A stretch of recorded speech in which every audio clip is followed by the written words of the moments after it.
The goal of BDS is to turn public opinion on campus against Israel so that when students become actual leaders in society in 10 or 20 or 30 years, they will actually make decisions that hurt Israel politically, economically, culturally. Ultimately, they hope that this outside pressure, perhaps combined with violence on the ground, will lead to Israel's collapse as a Jewish state and a democratic state. We won't let that happen here, not in North America, and not anywhere with your help. But if we truly want to overcome this long-term strategy, we need a proactive strategy of our own. I want to share with you one overarching point and 4 steps to building a winning strategy on campus. So first, the single most important idea that I hope you all come away with from this conference is something that Ambassador Lauder and others have talked about already. Yes, we face a serious challenge, but we have to approach it as a community that is empowered and not like victims. Remember that Israel and the Jewish people have overcome much more serious challenges than this and not just survived, but thrived. If we come together, we have the power to not only overcome BDS, but come out even stronger in the end. And I wouldn't be up here if I didn't believe that and if I didn't act like it throughout all the work that I do. So how do we do it? We build proactive strategies based on 4 key steps that you can apply on every single one of your campuses. Step 1, develop a compelling narrative and set tangible long-term goals that you can organize your community around achieving, right? And when I say narrative, I mean both the story we're telling about Israel and the story we're telling about ourselves as activists. That's step 1. Step 2 is to mobilize your base of support, the people who are already pro-Israel but maybe aren't involved in activism yet. Step 3 is build coalitions and relationships with diverse student leaders on campus, student government, also a lot of other groups that are important. And step 4 is to gain representation in leadership roles, student government, student newspaper, other universally influential areas, right? And even more powerfully, to combine those 4 steps together so that your compelling narrative and your inspiring goals are able to mobilize support, right, to communicate the narrative and achieve those goals, so that this base of support is able to go out and build coalitions with a lot of different groups on campus to be force multipliers, and so that your mobilized base and your tight coalitions that you've built can help you and your allies gain representation in the places where BDS votes happen, right? In the places where you can be pushing your own proactive pro-Israel initiatives. Thank you. Thank you very much. And I'll get more into it later. Thank you, Matt. Thank you very much. I would like to take this conversation one step forward and present Benny Fischer, the president of the European Jewish Student Union. Max was talking about the BDS organized efforts, the organized strategy. Would you be able to refer to the organizational level of BDS in Europe? Sure. So first of all, also thank you for the invitation and thank you for having me. Benny Fischer, the elected president of the European Union of Jewish Students. For you to know, this is the umbrella organization of European student bodies. We operate in 35 countries. And as such, we are not directly active on campus, but we train and work with people that are. And many of those people reach out to us in order to speak to us. First of all, let me also thank you for the fact that you include student voices here, because repeatedly we experience that whenever discussing BDS, although it directly affects students, students are being left out. So thank you for not doing this mistake. I'd like to share a little story with you that might exemplify the experience we've had with BDS on an organizational level and on a European level. Jos, who you'll get to hear a little later, gave me a call 1 week after I was elected into the position. And he said that one of the partner organizations we work with, the World Student Christian Federation, has adopted a motion during their last General Assembly. It was about a year before I was elected. That was basically directly copying from BDS websites. And we were about to launch a seminar with that very organization. So one of the first seminars that I was about to organize in my new position would have been with an organization that basically, during their General Assembly, with a percentage of 95%, agreed to adopt BDS, a BDS agenda. It was a total crisis. We didn't know what to do. And we sat down and created a strategy. And the first thing we did is we called the European delegates. And we wanted to find out why that motion passed. What was the idea behind that motion? Why did a whole, the World Student Christian Federation, why did a student organization that works on a global level decided to, first of all, focus on that topic, and secondly, simply copy the agenda of another website? So what we found out is that basically this motion was being passed and was being presented as a peace motion. That was also the title it had. And the people we spoke to said, actually, we didn't even read that motion. People just brought it to us. It was called the Motion for Peace in the Middle East, and this is why we voted for it. And the more people we called, the more we heard that, the more often we heard that. And the more we found out that actually this motion, it just went through because people didn't even read it. People thought that this would be a motion for peace. Now, what we did then is we decided not to pull out of that seminar, but to keep on working with that organization, but only under a few conditions. The first condition we put on is that we said that during that seminar, we want to have a session on BDS. We want to speak to their activists about what BDS is. We want to tell them how our students, how European students, are being directly targeted for being Jewish by BDS activists. And then secondly, we want to ensure that there's a dialogue after that seminar. That after that seminar, we can sit together and we keep the discussion on BDS alive. Just last week, we published an article in their student magazine. It's published on a global level. It was me arguing one of their activists. Obviously, I was arguing against BDS. He was arguing for BDS. Now, what did we learn out of this story? First of all, and this basically reflects what David and Frank, thank you very much. David and Frank said a lot of valuable things there. The first thing we learned is that most of the BDS activists that we interact with actually believe that they are peace activists. And I'm not speaking about the 20% that are dogmatic. I'm speaking about the 80% you can actually speak with. They believe that. And you can challenge them by simply trying to break that, that stigma. Secondly, the pure terminology we use is very often wrong. I mean, have a look. If you reflect on the past 3-4 speeches we heard, how often did you hear the word war? How often did you hear the word cancer? We heard the word propaganda. Also the speeches before. To a person, a student that wants to be a peace activist, we don't appeal. We are the ones speaking about war against BDS. We speak about the cancerous ideology that is growing on our campus. We don't speak about the fact that we want peace. So what most of our unions do is they invite actual peace activists in order to address BDS activists. And I'm going to conclude now. So these were the two most valuable lessons we learned. Apart from that, we learned that we have to constantly make backup checks on the organization we want to work with. Because in Europe, it is growing. And on an organizational level. We are engaged with the UN in Geneva. When you sit during a council session of the Human Rights Council in Geneva, you will hear the BDS agenda being, probably you've heard it, you can see it on YouTube. You hear it outspoken, you hear ambassadors, you hear diplomats using BDS terminology. You can see BDS activists speaking up there, actually. And then lastly, Frank said it before a few times, let's think about who we speak to. This event here at the UN in Geneva, the outreach, the effect of all of this would be so much more important to all of us. We would reach those people that are not on our side. Now I have the feeling that we sit amongst friends, and that's great, and it's good to have that support, and believe me, we often sit on panels that are not that supportive. But if we want to stop speaking to ourselves, then, let's start today. Lastly, Europe is not the US. Europe is completely different. There is not one solution for BDS. BDS is different in many European countries. In the UK, you have campuses. You have actual campuses. You have student societies. These things do not exist in the rest of Europe. In those 35 countries, there are 35 different forms of BDS. They differ. They need different strategies, and the most important thing, they need constantly the involvement of locals and of local students. Thank you very much.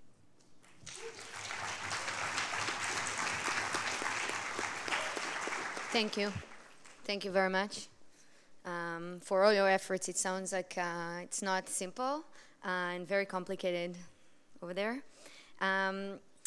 You spoke about how the misperception of being a peace activist is and how they feel like they're acting for a good cause.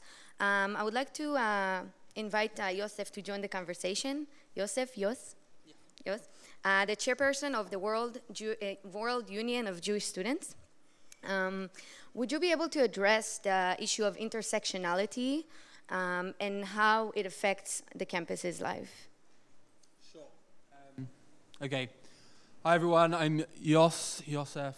I am originally from the UK, but I have actually made Aliyah almost 2 years ago now, so I would say I'm an Israeli on this panel.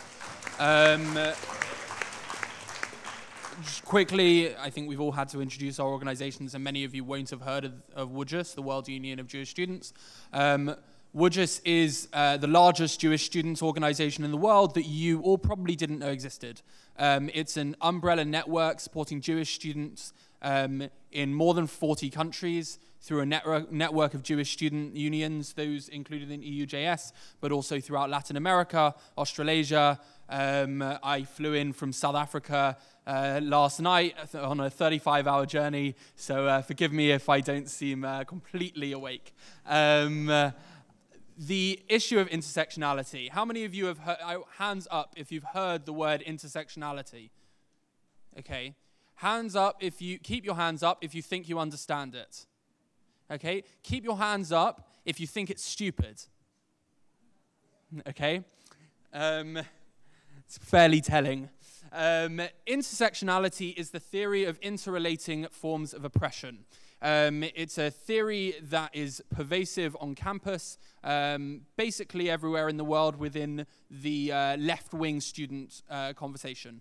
It basically posits that all forms of oppression, racism, sexism, LGBT phobia, ableism, they're all interrelated, and therefore all oppressed groups have to team up to fight their oppressors.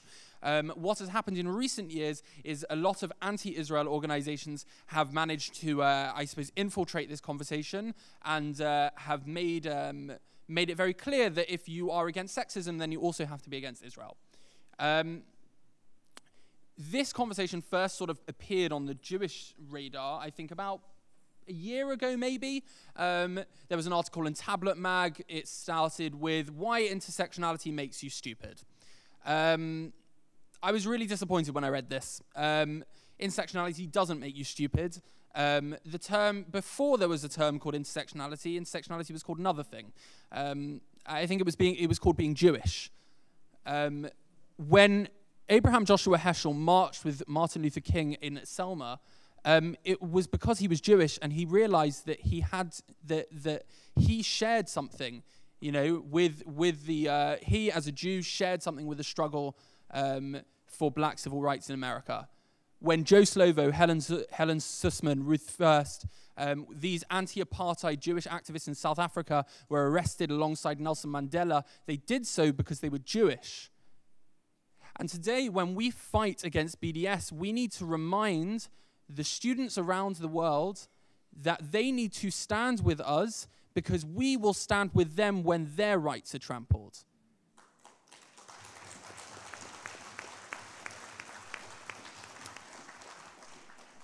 Jewish students need to learn to speak the language of the left. And in fact, all Jews need to learn to speak this language.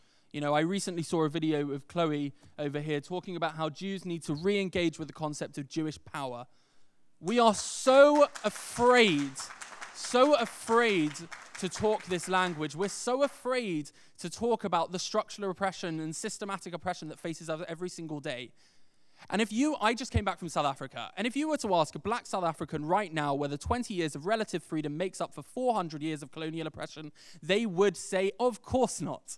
And we need to feel comfortable enough to turn around to these activists who claim that we have some sort of power, to turn around to them to say that 70 years of relative freedom does not make up for 2,000 years of colonial oppression.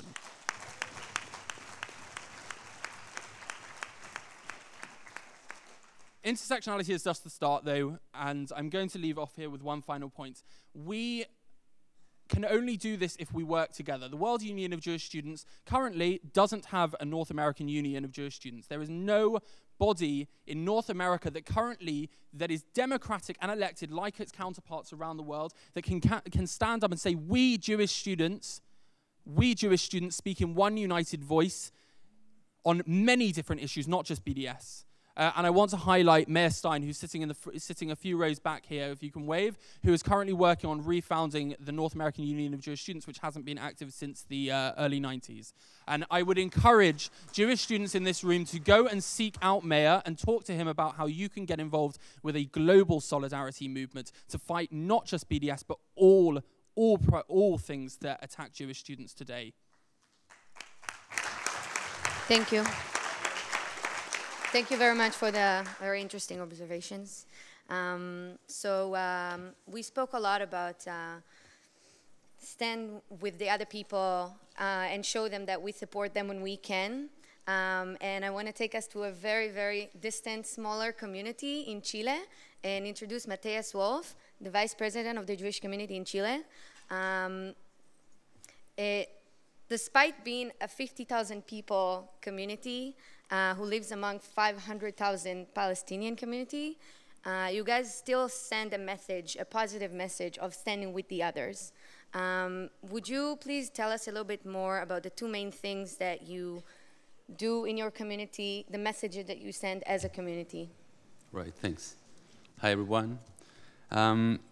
Just a couple of facts. Chile is a 18 million people country. We have 15 or 14,000 Jews there, and we have 500,000 Palestinians, not Arabs, Palestinians, which is the biggest Palestinian community outside the Palestine, Israel, or whatever you want to call it. 14,000. Yes. Yes. Another fact, which is very interesting, is that 99 of them are Christians. They're not Muslims. So even though it might seem easier, because we actually share some Western values, when it comes to the Palestinian or the Israeli-Palestinian conflict, they are even more radical than the PLO. And they obviously forget that if they actually want to go and live in Palestinian, they won't be able, basically because they are Christians. And not Muslims. So when we're talking about BDS in Chile as a concept doesn't really exist yet. We just had our first round in maybe the most important school or university in Chile, which is Universidad de Chile.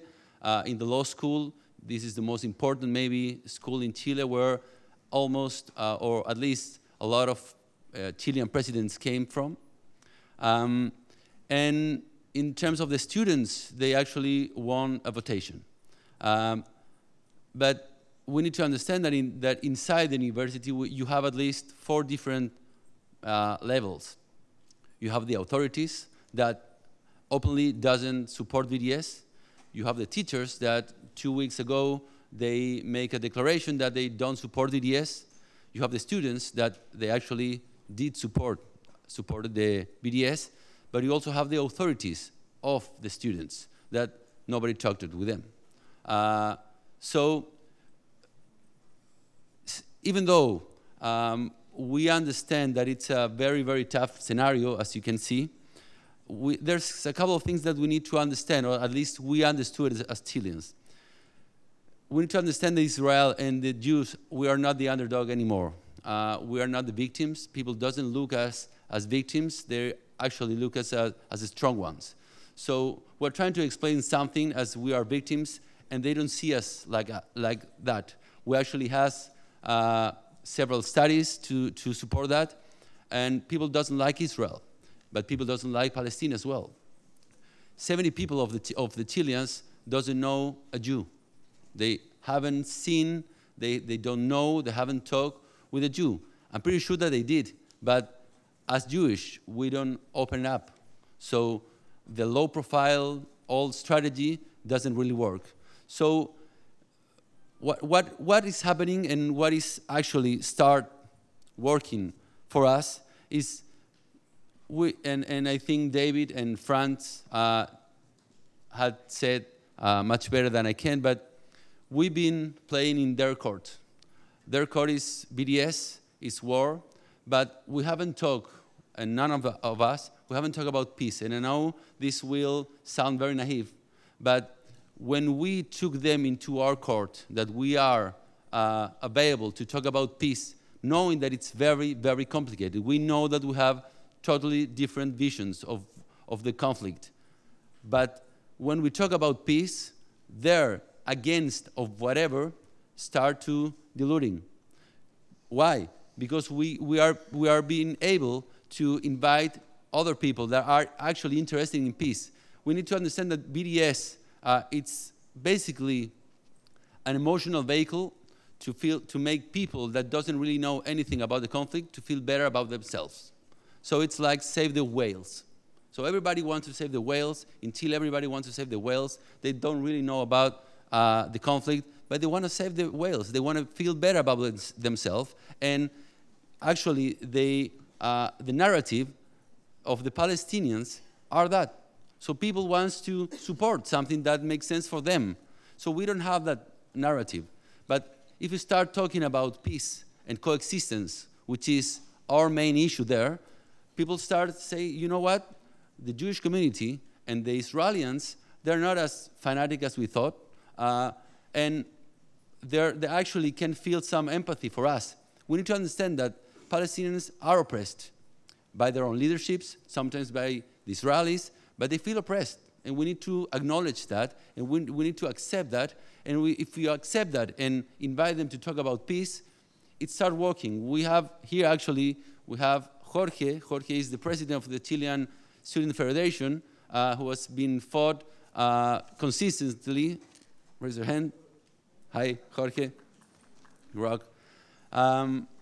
So, again, this is how we can involve other people. If we involve other people to speak out for Israel, they don't do that. They won't do that because they don't know about Israel. And it's very expensive. Socially, it's very expensive. But if we bind them to talk about peace, it's totally different. So we're talking about, we are inviting them to our court. And there's a trap. If they come to our court, perfect. We can talk about peace. If they don't, well, what is going to happen? They will show their nature, that they're not interested in peace. That's it. Thank you very much. Thank you. There are so many more things that we can hear from you. You guys are doing amazing things, but we have to finish. So I would like to thank all of you for joining us here today and for everything that you are doing, for fighting for Israel, for building bridges with the different communities, and for being strong, knowledgeable, and creative. Before we leave, I would like to just refer to an earlier comment said by Mr. David Sable, saying that we always have to be proactive and create content that is shareable. So right now we're all gonna share our content, and I will share my content as well because I'm known as the selfie taker. So if you don't mind joining this content with me, just for 1 second. We are keeping our fingers on the pulse and our fingers on the Snapchat, so.